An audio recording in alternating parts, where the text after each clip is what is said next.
So what I'm going to talk about today is how to prevent and or pull yourself out of burnout, because I can't say that I prevented my own burnout.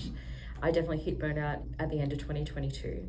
One of the things I've been doing since then is bringing people into my organization who do things better than me, who know more about certain things than me. I'm always surrounding myself with people who are smarter than me. So I've created a board with people with aligned values who want to see what it is that we do grow. So I have a CFA on my board, I have a retired process engineer, I have a strategist.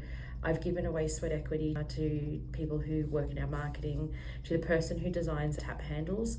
So we're literally a company that is built on sweat equity.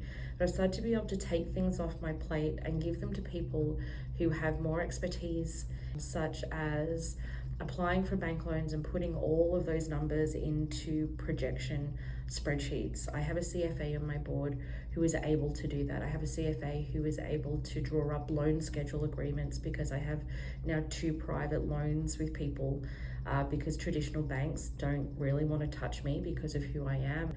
As a new Canadian, as someone who lost their job due to COVID, as a woman, queer, so I don't have access to those certain systems. So I've created my own system, and we've created our own little network of people who are skilled, who are knowledgeable, who are compassionate, who are values aligned, to be able to take things off my plate, give them to people who know how to do it better than me, so then I can focus on strategy and development, I can focus on sales, and I can focus on brewing beer and operations, and then also focus on trying to find properties for our next step of growth.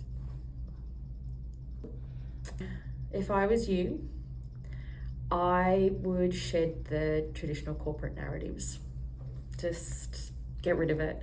Get rid of the patriarchal norms, get rid of the colonialized norms, get rid of the capitalist norms, which is everything is mine and I hold it at the top.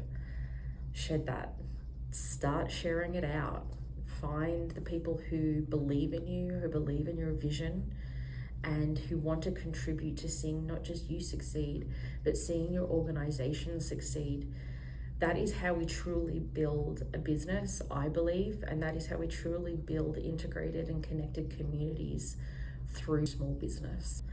So when you've found people, I think it's having really vulnerable and open conversations with people as to what you're looking for and where you're needing to go. That's how we found our first private loan agreement holder. Simply, I had a conversation online through my Instagram, and they reached out to me and said, I believe in what it is that you do. I think I have a bit of spare capital to be able to put into what it is that you do.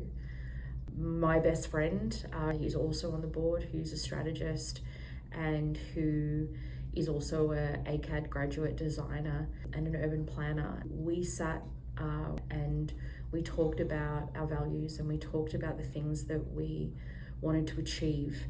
And it took probably a good 3 to 4 hours, and then we sat down with our CFA as well to go over certain legalities, certain things that we needed to be aware of with putting in a private loan agreement in place. But you have to build your community. I've put in a lot of years into volunteer community work, sitting on boards, PACs, working in harm reduction, and creating this network of people. So really get involved.